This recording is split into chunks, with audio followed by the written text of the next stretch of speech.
교독하도록 하겠습니다. 제가 먼저 읽도록 하겠습니다. 무화과 나무의 비유를 배우라. 그 가지가 연하여 지고 잎사귀를 내면 여름이 가까운 줄을 아나니 이와 같이 너희도 이 모든 일을 보거든 인자가 가까이 곧 문 앞에 이른 줄 알라. 내가 진실로 너희에게 말하노니 이 세대가 지나가기 전에 이 일이 다 일어나리라. 천지는 없어질지언정 내 말은 없어지지 아니하리라. 그러나 그날과 그때는 아무도 모르나니 하늘의 천사들도 아들도 모르고 오직 아버지만 아시느니라. 노아의 때와 같이 인자의 임함도 그러하리라. 홍수전에 노아가 방주에 들어가던 날까지 사람들이 먹고 마시고 장가들고 시집가고 있으면서 홍수가 나서 그들을 다 멸하기까지 깨닫지 못하였으니 인자의 임함도 이와 같으리라. 그때 두 사람이 밭에 있음에 한 사람은 데려가고 한 사람은 버려둠을 당할 것이요 두 여자가 맷돌질을 하고 있음에 한 사람은 데려가고 한 사람은 버려둠을 당할 것이니라. 그러므로 깨어 있으라. 어느 날에 너희 주가 임할는지 너희가 알지 못함이니라. 너희도 아는 바니 만일 집주인이 도둑이 어느 시각에 올 줄 알았더라면 깨어 있어 그 집을 뚫지 못하게 하였으리라. 같이 읽겠습니다. 이러므로 너희도 준비하고 있으라. 생각하지 않은 때에 인자가 오리라. 아멘.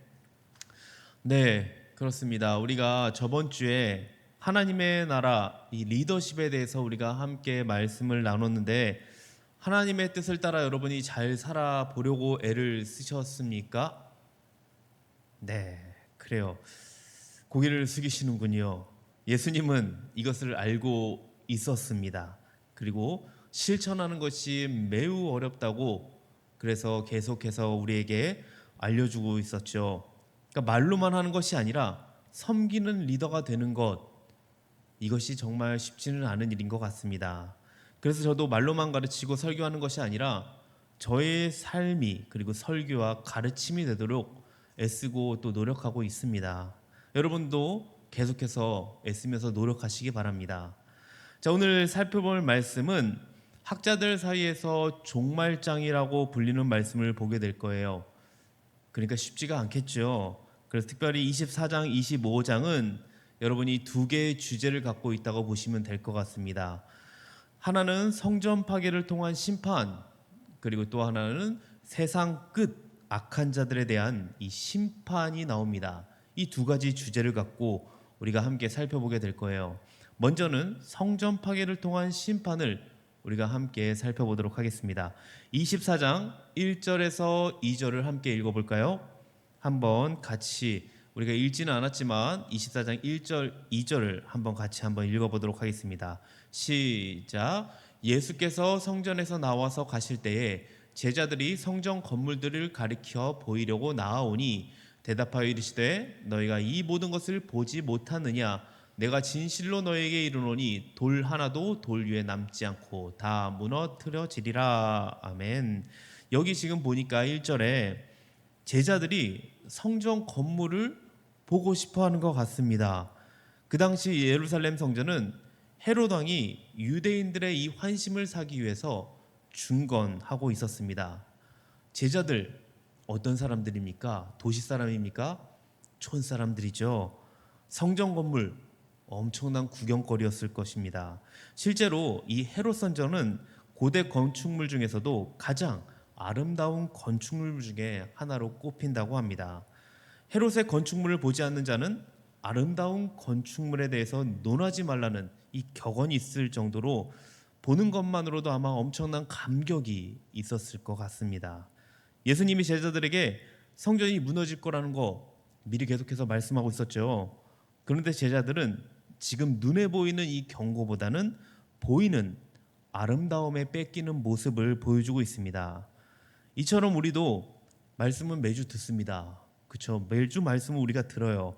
그런데 우리가 말씀보다는 눈에 보이고 있는 이 현실에 집중하고 이 말씀은 잊고 살지는 않았는지 다시 한번 우리가 돌아보는 시간이 됐으면 좋겠습니다. 그래서 그런지 예수님이 직접적으로 성전이 얼마나 철저하게 파괴될 것인지를 2절에 한 번 더 말씀하시죠. 돌 위에 돌 하나도 돌 위에 남지 않고 다 무너지게 될 것이다. 과연 그 말씀대로 70년에 완전히 무너지게 됩니다. 저번주에 우리가 살펴봤지만 23장 예수님께서 바리새인들과 이 서기관들의 외식을 지적하시면서 그들을 향해서 심판을 예고하셨습니다. 사실 이 성전 파괴는 바리새인들과 서기관들의 이 죄 때문이었다고 해도 과언이 아닐 것입니다. 화려한 모습으로 중건되었던 성전은 이스라엘의 죄 때문에 다시 무너지게 됩니다. 여러분, 성전은 어느 곳입니까? 하나님의 임재가 있는 곳입니다. 자, 임재를 상징해요. 그런데 하나님의 임재의 상징인 성전이 무너졌단 말이에요. 이것은 무엇을 의미할까요? 건물의 화려함이 하나님의 임재를 결코 보장할 수 없다는 사실을 얘기해 주고 있습니다. 그렇기 때문에 우리도 화려한 이 세상 모습에 여러분 흔들리지 말아야 될 것입니다. 여러분 보셨는지 모르겠지만 내셔널 지오그래픽에서 만든 인류 멸망 10대 시나리오 혹시 보셨나요? 영상이 있는데 유튜브 보면 나오더라고요. 인류 멸망 10대 시나리오. 1위가 뭘까요? 멸망하는 1위가 있습니다. 1위는 거기서 얘기하기를 합성 바이러스 출현이라고 합니다. 그리고 2위가 인간의 통제를 벗어난 인공지능. 저는 이게 1위인 줄 알았었는데 인공지능이 1위로 예전엔 들었었는데 어느 순간 합성 바이러스가 1위가 됐더라고요. 그리고 2위가 인공지능, 3위가 핵전쟁, 4위가 지구 온난화를 통한 기후재앙, 그리고 5위가 인공 블랙홀, 그리고 6위가 변종 바이러스, 이렇게 쭉쭉 나갑니다. 자, 이런 멸망에 관한 시나리오들을 보면서 공통점이 있어요. 과연 공통점이 뭘까요? 하나님께서 만드신 이 창조 질서를 사람들이 멋대로 깨트렸다는 것입니다. 그럴 때 감당할 수 없는 큰 재난이 찾아온다는 거예요. 그렇다면 지금 이 코로나 사태, 이런 위험을 알리는 경고로 받아들여야 하지 않을까요? 오늘의 첨단과학 문명은 하나님의 자리를 대신하려고 하는 것 같습니다. 그러나 분명한 것은 그것은 옳지 못하다는 거예요. 지금 코로나도 마찬가지입니다. 우리 인간의 교만을 철저히 회개하고 인간의 한계를 분명히 깨달으라는 메시지라 저는 생각을 합니다. 하나님의 자녀인 성도들이 하나님의 말씀대로 살지 않으면서 그 옛날 바리새인들처럼 외식을 일삼는다면 예루살렘 성전이 무너졌던 것처럼 오늘의 교회도 비참하게 무너져 내릴 수 있다는 사실입니다. 또한 이스라엘이 하나님의 축복을 잃어버린 이유가 있죠. 계속 말씀드리지만 간단합니다. 그들의 관심이 하나님에게서 지금 자기 자신으로 옮겨졌기 때문입니다. 그러니까 하나님의 뜻을 따라 살았던 삶이 자신의 이익을 위한 삶으로 바뀌었기 때문이라는 거예요. 여러분, 제가 말씀드렸죠. 계속 우리가 하나님의 복을 받기 원한다면 어떻게 됩니까? 하나님을 향해 여러분 방향을 바꾸셔야 된다고요. 그리고 그 방향대로 나아가야 된다는 겁니다. 그러나 이스라엘은 하나님을 향해 방향도 바꾸지 않을 뿐더러 하나님을 향해 나아가지 않았습니다. 하나님의 뜻에서 점점 멀어집니다. 하나님의 뜻에서 멀어지니까 하나님의 복에서도 멀어지는 것은 당연한 것입니다.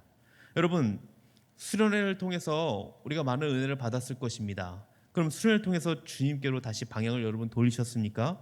아니면 주님께로 돌리기만 했다가 다시 나 자신을 유익을 위한 삶으로 다시 돌아섰습니까?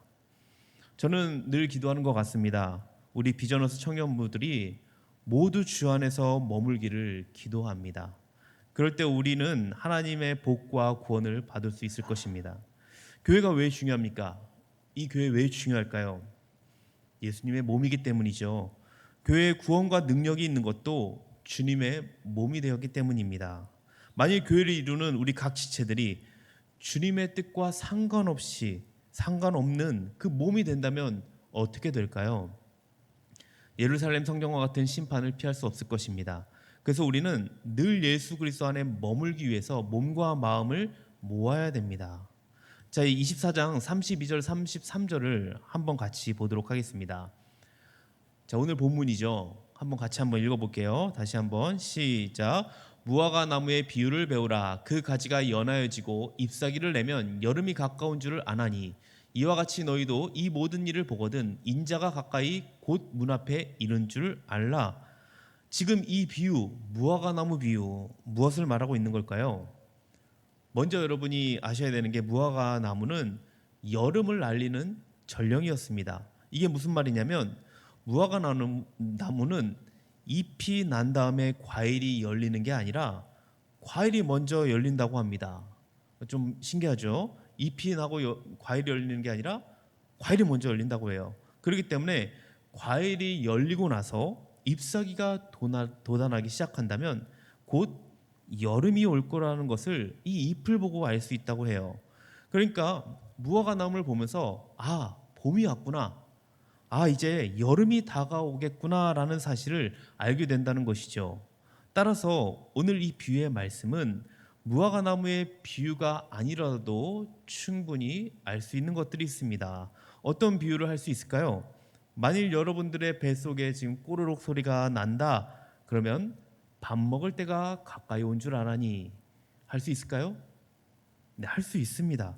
지금 먹구름이 끼고 바람이 불면 이제 곧 비가 오겠구나 알 수 있죠. 이처럼 이 시대의 징조를 유심히 보면서 때를 분별하면서 살라는 것입니다. 앞선 구절에서 예수님이 말씀하시는 그런 시대의 징조는 우리가 세 가지로 요약을 할 수 있습니다. 자, 세 가지를 한번 PPT를 한번 볼까요? 제가 간단하게 우리가 다 살펴볼 수 없어서 이렇게 간단하게 요약을 했습니다. 4절에서 5절은 거짓 구원자들이 와서 사람들을 미혹할 것이다. 그리고 6절에서 7절은 나라와 나라 사이의 평화는 깨지고 기근과 자연재해가 늘어갈 것이다. 그리고 9절에서 12절은 사랑이 식어질 것이다. 이렇게 세 가지로 징조를 요약할 수 있습니다. 지금 우리는 이러한 시대에 살고 있는 것 같아요. 우리를 미혹하는 거짓 구원자들이 많고 이단 종교 그 어느 때보다 세력이 굉장합니다. 그리고 사랑도 점점 식어가는 이 시대에 우리는 살고 있는 것 같습니다. 또한 세상은 우리를 매우 어려운 길로 가게 해요. 돈이면 다 돼. 출세해야 해. 너가 인정받을 수 있어. 이것 말고도 하나님이 아닌 것에 마음을 빼앗기도록 세상 문화는 우리를 계속해서 유혹을 합니다. 이것을 우리는 경계해야 될 것입니다. 이렇게 무화과 나무의 비유를 말씀하신 후에 주님은 다음 이야기를 덧붙입니다. 34절, 35절 제가 한번 읽어보도록 하죠. 내가 진실로 너에게 말하노니 이 세대가 지나가기 전에 이 일이 다 일어나리라. 천지는 없어질지언정 내 말은 없어지지 아니하리라. 지금 이 사건은 예루살렘 성전 심판을 말합니다. 예수님이 이 말씀하신 것은 주 30년경이었단 말이에요. 그런데 성전 심판 예언이 이루어진 것 주 70년입니다. 그러니까 한 세대가 다 지나가기 전에 주님의 예언은 그대로 이루어져서 성전이 다 파괴됐습니다. 여러분, 왜 예수님이 무화과 나무 사건에 이어서 성전 파괴 예언을 하셨나요? 세상 것에 마음 뺏기지 말고 지금 이 시대를 분별해서 인내하면서 여러분 지내라는 것입니다. 자, 이제 36절부터 세상 끝날 심판의 모습이 나옵니다. 그리고 지금 여기 모인 우리도 하나도 예외 없이 하나님 심판 앞에 서게 되는 날이 있을 것입니다. 그 첫 단락이 노아의 때가 나오고 있습니다. 예수님이 노아 시대를 예로 들면서 재림도 그와 같을 것이다 라고 말씀하고 있습니다. 여러분이 이 노아 이야기 어렸을 때부터 많이 들어서 잘 알고 있죠. 잘 아시겠지만 이번에는 노아 가족들의 이야기를 통해서 믿음과 순종이 어떤 것인지 여러분이 한 번 더 생각하는 시간을 가졌으면 좋을 것 같습니다. 자, 그러면 질문을 한번 해보도록 하겠습니다. 제가 여기서 선택을 한 명을 하도록 하겠습니다. 당황하지 말고 질문이 굉장히 유초등부스럽습니다. 그러면 우리 유초등부 교사를 한번 질문을 한번 해볼까요?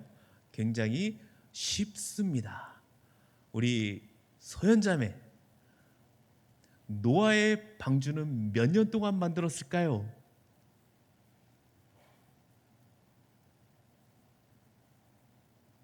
그래요. 갑자기 생각하면은 이게 생각이 안 날 수 있습니다. 여러분도 갑자기 몇 년 만들었지? 하고 생각할 수 있어요. 충분히 그럴 수 있습니다. 40년, 60년, 100년, 120년 동안 만들었습니다. 자, 그럼 여러분 한번 생각해 보세요. 120년 동안 온갖 비아냥과 비난을 들으면서 방주를 만들었단 말이에요. 주변에는 이렇게 얘기할 거예요.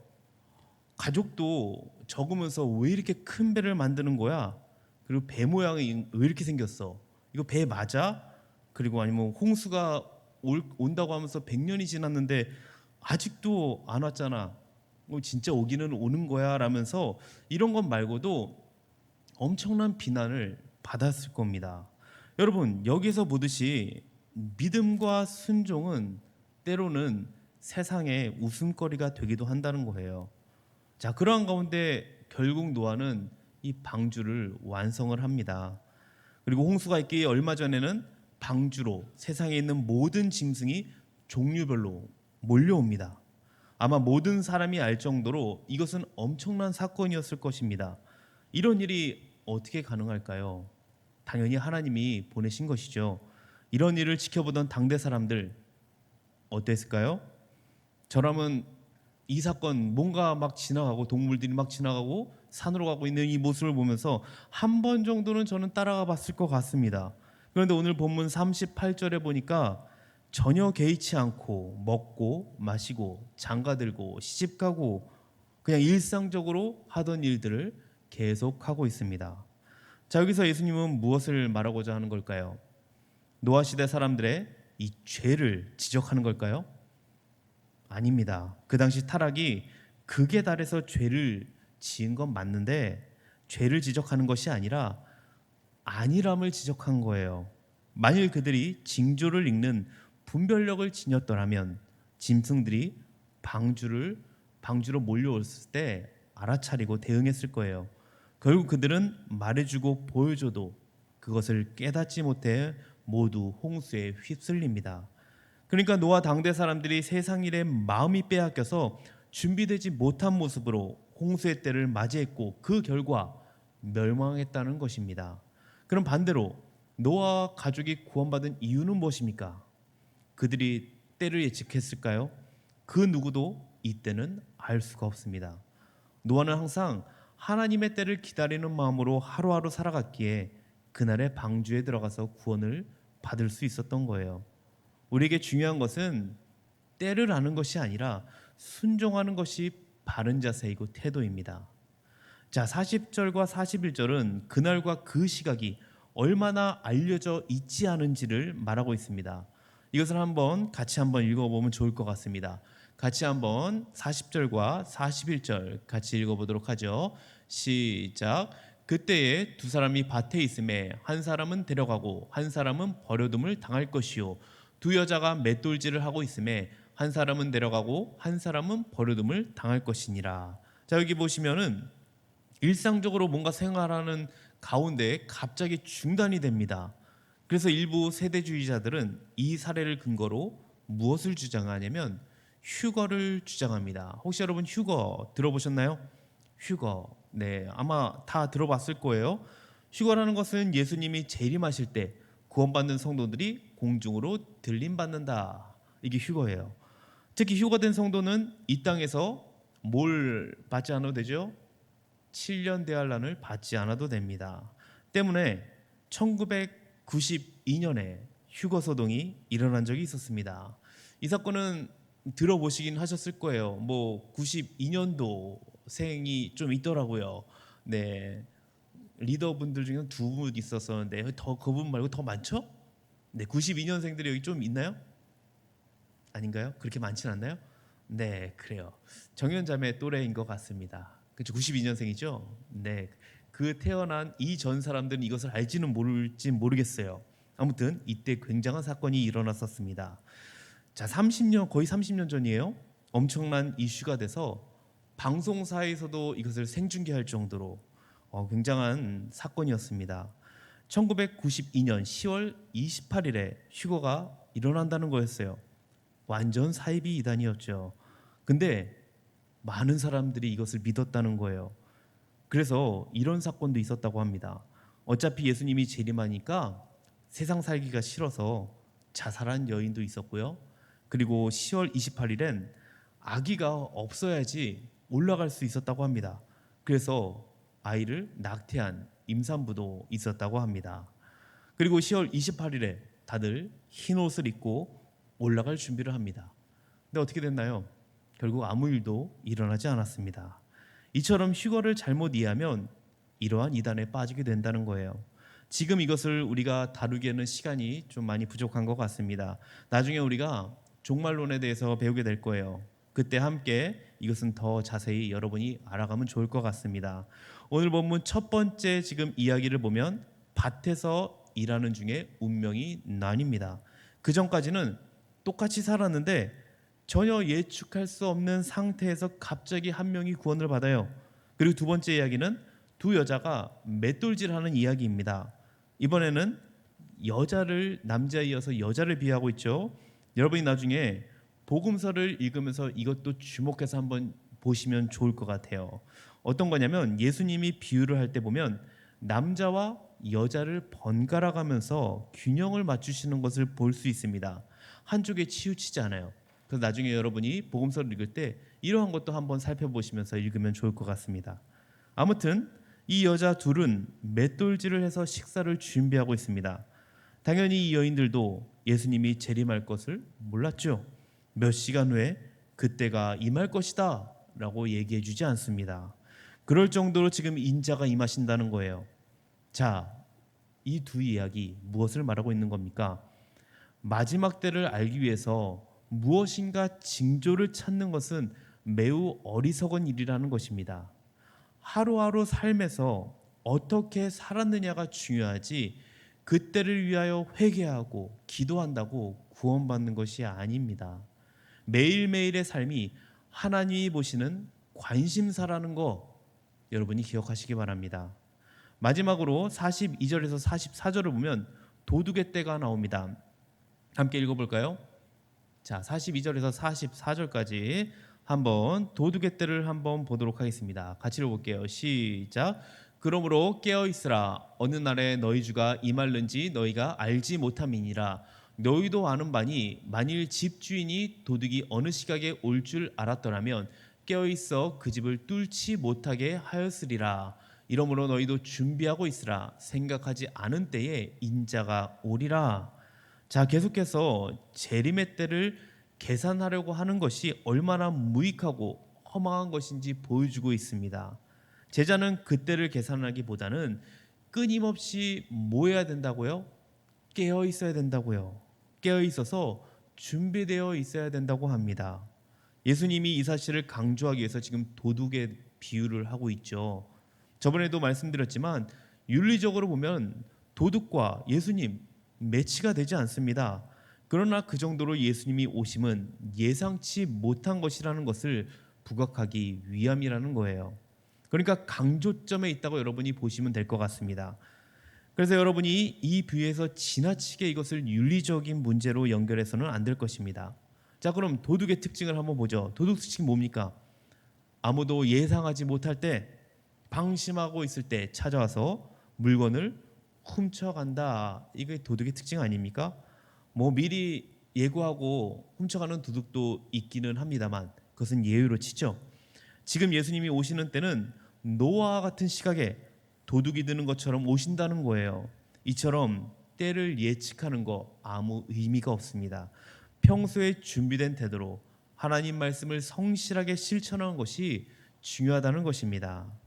당시에는 경찰도 없었습니다. 왕과 귀족들만 군인들의 보호를 받았어요. 그러다 보니 보통 사람들은 가족과 재산을 스스로 나 스스로가 보호해야 됐어요. 만일 집주인이 도둑이 침입하려고 하는 이 시각을 사전에 알았다면 뭐 만반의 준비를 했겠죠. 하지만 주인은 언제 도둑이 침입할지 알 수 없습니다.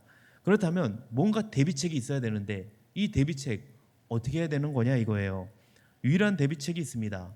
언제든 도둑이 침입해도 대항할 준비를 하고 사는 거예요. 예수님의 재림도 그렇다는 것입니다. 언제 지금 이 일이 일어날지 아무도 알 수 없습니다. 그래서 항상 주님을 맞이할 준비를 사는 것, 그것이 최선이라는 것입니다. 여러분, 예수님의 대답 뭡니까? 깨어 있으라. 언제 올지 모르는 도둑의 해를 입지 않도록 만반의 준비를 하고 있는 것처럼 주님 오실 일에 대해서도 깨어 있으라는 것입니다. 그렇게 여러분, 오늘을 우리가 잘 살아야 됩니다. 예수님은 노아의 시대를 예를 들어 우리를 지금 경계하고 계십니다. 홍수가 시작되는 날까지 사람들은 뭐 했다고요? 먹고 마시고 장가가는 일들에 온통 마음을 빼앗기고 살아갑니다. 그런데 언젠가 주님은 우리 가운데 반드시 오실 것입니다. 그때 우리는 모두가 주님 앞에 서게 될 거예요. 그때까지 우리는 일상에서 그리스도인의 이 삶을 살아내야 되는 것입니다. 장차 주님 앞에서 부끄러움 당하지 않는 비결, 깨어 있어서 주님과 동행하는 일입니다. 하루하루 우리에게 주어진 시간을 주님과 동행함으로 소중하고 아름답게 살아내는 우리 비전하우스 청년부 되시기를 주님의 이름으로 축복합니다. 아멘. 우리 함께 시간 찬양하고 기도하며 나가도록 하겠습니다. 우리 밤이나 낮이나 우리 함께 찬양하시면서 우리 어느 때라도 우리 깨어있는 신앙, 준비된 자세로 오늘 하루를 내가 주님 앞에 살아내는 그 마음으로 우리 함께 찬양하고 기도하며 나가도록 하겠습니다.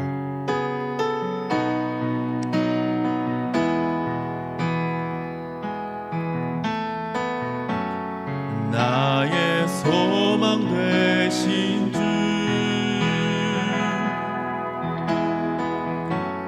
주를 바라봅니다.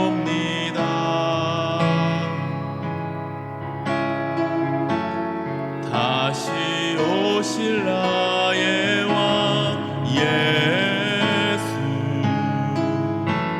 주를 기다립니다. 우리 다시 한번 나의 소망 되신 주, 나의 소망 되신 주,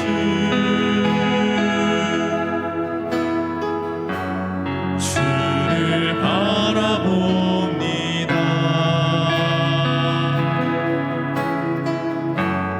다시 오실 나의 왕 예수, 주를 기다립니다.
함께 기도할 텐데요. 기도할 때 다시 내가 주님 앞에 서기 원합니다 라고 우리가 기도했으면 좋겠습니다. 우리가 주님 앞에 늘 나아가려고 하지만 우리 실패할 때 많잖아요. 넘어질 때 많습니다. 주님께 방향을 바꾸려고 나아가고자 하지만 다시 어느샌가 제자리에 있는 내 모습을 보게 됩니다. 우리 다시 한번 우리 주님 앞에 나가기를 바랍니다. 주님 앞에 나가기를 소망합니다. 어떠한 가운데서도 우리가 낭망하고 넘어질지라도 내가 주 안에 거하기 원하고 내가 주님을 찬양하기 원하고 다시 주님 앞에 기도할 때에 주님께 주시는 그 힘으로 내가 하루하루 살아갈 수 있도록 주님 도와달라고 이렇게 기도했으면 좋겠습니다. 우리가 주님 앞에 서는 거 주님과 동행하는 겁니다. 깨어있는 거, 깨어있을 수 있는 거 날마다 하루하루 주님과 동행함입니다. 여러분, 우리 오늘을 잘 살아야 된다고 오늘 말씀을 우리가 들었어요. 나중이 아니에요.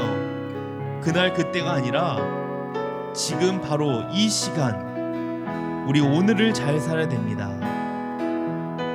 마음을 빼앗기지 마시고 다시 내가 오늘을 잘 살 수 있도록 오늘 하루를 주님 앞에 온전히 살아갈 수 있도록 고민하시기 바랍니다. 내가 어떻게 오늘 하루를 주님 앞에 내가 잘 살 수 있을지 고민하시고 그렇게 내가 살아갈 수 있도록 여러분 애쓰며 나아가시기 바라요. 그렇게 하루하루 살다 보면은 어느샌가 주님과 동행하는 그런 삶으로 살 수 있을 것입니다. 여러분, 그렇게 살 수 있도록 다시 한번 마음을 다잡으시면서 기도하시기 바라요. 그리고 한 가지 우리가 더 기도할 것은 우리 아픈 청년들을 위해서 함께 기도했으면 좋겠습니다. 몸이 많이 아프고 또 마음이 아픈 청년들이 있습니다. 그 청년들을 위해서 우리가 같이 기도했으면 좋겠어요. 마음이 힘들고 또 육체가 힘들어서 또 이 자리에 나오지 못한 우리 청년들이 있는데 우리 그 청년을 다시 회복해서 다시 주 앞에 나올 수 있도록 예배 자리로 나올 수 있도록 우리가 함께 간절히 기도했으면 좋겠습니다. 그리고 마지막으로 우리 비전스 청년부가 주 안에서 하나된 공동체, 더 성장할 수 있는 공동체가 될 수 있도록 우리 비전스 청년부 위해서 기도했으면 좋겠습니다. 자, 이 세 가지 갖고 기도할 거예요. 오늘 말씀을 갖고, 그리고 두 번째로는 아픈 청년들을 위해서, 세 번째로 우리 비전스 청년부 위해서 우리 같이 주여 한번 외치고 우리 같이 기도하며 나가도록 하겠습니다. 주여, 주님, 이 시간도 주님께서 역사하시고 인도해 주셔서 또 이 자리에 함께 주님을 예배하게 하신 주님 너무나도 감사합니다. 오늘 주님의 말씀을 들었습니다. 오늘 주님의 말씀대로 하나님 오늘 하루를 내가 정말 신실하게 주님 앞에 살아내기 원합니다. 주님, 우리가 노아의 시대를 보면서 우리 경계하였습니다. 정말 하나님 아버지, 정말 그 시간을 정말 하나님께 하는 그날까지 정말 하나님 아버지 마음을 뺏기고 살았던 것이 정말 그 시대 사람들이었습니다. 우리 하나님 아버지 마음을 뺏기지 않기 원합니다. 나의 마음이 하나님 아버지 화려함에 뺏기는 것이 아니라 온전히 나의 마음이 주님 앞에 서 있기 원합니다. 내 중심이 온전히 주님 앞에 서 있기 원합니다. 주님 하나님 아버지여, 하루하루 살아갈 때에 정말 하나님 정말 그 말씀에 내가 온전히 집중하며 살아가기를 원합니다. 주님이 나와 함께 하심을 늘 믿고 살아가게 하여 주시옵소서. 주님이라면 어떻게 하셨을까? 주님이 나와 동행함으로 내가 항상 기뻐할 수 있고 주님이 나와 함께 하심으로 내가 날마다 삶으로 기도의 자리로 나아가게 하여 주시옵소서. 또 하나님 아버지여, 주님이 나와 함께 하시기 때문에 내가 믿음으로 하나님 아버지여 주님께 감사하며 나아갈 수 있음을 고백합니다. 어떠한 상황에서도 주 앞에 감사할 수 있는 우리 비전스 청년부가 되기 원합니다. 주님의 아버지, 우리 정말 주님께서는 언젠가 다시 이 자리에 오실 것입니다. 이 땅에 오실 때에 정말 아버지여 너의 삶이 어떨 것인가, 정말 아버지 나의 삶을 바라보게 하여 주시고 그 주님 앞에서 부끄러움 당하지 않는 그 비결 깨어있을 수 있도록 우리의 심령을 깨어있게 하여 주시옵시고 주님과 늘 동행하며 살 수 있도록 주여 우리를 붙잡아 주시옵소서. 하루하루 우리에게 주어진 시간을 주님과 동행함으로 소중히 살아날 수 있는 우리 비전스 청년부 되게 하여 주시옵소서. 또 하나님 아버지, 아픔 가운데 있는 청년들이 있습니다. 주님, 이 아픔 주님 아십니다. 주여 하나님 아버지여 치유하여 주시고 회복하게 하여 주시옵소서. 주여 하나님 아버지, 마음이 아픈 청년들 가운데 하나님 아버지 그 마음을 위로하게 하여 주시옵시고 하나님 아버지 그 말씀으로 하나님 아버지 다시 회복되어지며 예배를 통하여서 다시 주님과 가까워지며 다시 하나님 아버지여 그 신앙이 날로 자라날 수 있는 믿음이 하나님 아버지 청년들이 다 될 수 있도록 도와주시옵소서. 또 하나님 아버지 비전 청년부가 하나님 주님 안에서 사랑의 공동체가 되기 원합니다. 아름다운 주님의 사랑을 나누며 주님과 교제하며 이 안에서 하나님 아버지여 주님의 교제가 더욱더 풍성히 일어날 수 있도록 우리의 삶을 이끌어 주시고 이 안에서 하나님 아버지여 더욱더 주님의 구원을 이루어나가는 하나님 아버지 주님의 공동체가 될 수 있도록 주님께서 붙잡아 주시옵소서. 성령님께서 하나님 아버지 한 사람 한 사람 각 심령을 붙잡아 주실 믿습니다. 한 주 동안 주께 말씀으로 살아갈 수 있도록 인도하여 주시옵소서.